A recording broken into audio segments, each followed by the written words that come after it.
মধ্যরাতে পুরাতন সাতক্ষীরা মায়ের বাড়ি, সাতক্ষীরা জেলার কেন্দ্রীয় মন্দির, সাতক্ষীরার এই হিন্দু সম্প্রদায়ের উপাসনার একদম প্রধান কেন্দ্র।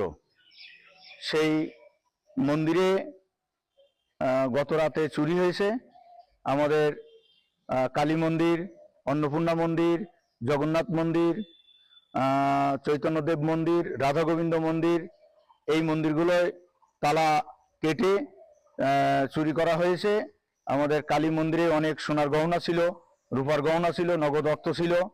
আর সোনার গহনার মধ্যে 2 জোড়া বালা ছিল, 2 জোড়া তামার উপরে সোনার পেটি ছিল, 2 জোড়া শাঁখার উপরে সোনা বাঁধানো ছিল, কানের দুল ছিল 1 জোড়া, চেন ছিল একটা, নথ টানা ছিল একটা সোনার, এবং মায়ের জিভ, মা কালীর যে জিভ ছিল একটা সোনার জিভ ছিল। এই সহ আরো অনেক কিছু মালামাল এখান থেকে চোরেরা নিয়ে গেছে। আনুমানিক 6-7 ভরি সোনা আমাদের গেছে।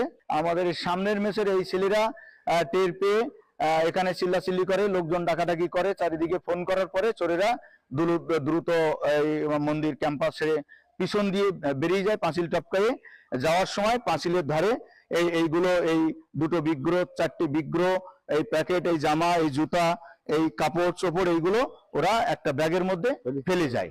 আমরা সকালে এইগুলো উদ্ধার করে নিয়ে আসি। আমাদের রাধা গোবিন্দ মন্দির, জগন্নাথ মন্দির এবং চৈতন্যদেব মন্দিরের এই তালাগুলো কেটে ওইখানে তুলসী টপ আছে, সেই লুকাই থুই গেছে তালাগুলো। প্রতিমার গাত থেকে যে ব্যবহৃত অলংকারগুলো ছিল সেগুলো সব ছিঁড়ে নেওয়া হয়েছে, পবিত্রতা নষ্ট করা হয়েছে। প্রশাসনকে ইতিমধ্যে জানানো হয়েছে, সদর ফাঁড়িকে জানানো হয়েছে, তারা এসেছিল। তারা এসে এখানে একটি চোরদের ব্যবহৃত কাটার, যেটা তালা কেটেছে এত বড়, সেই কাটার তারা উদ্ধার করে নিয়ে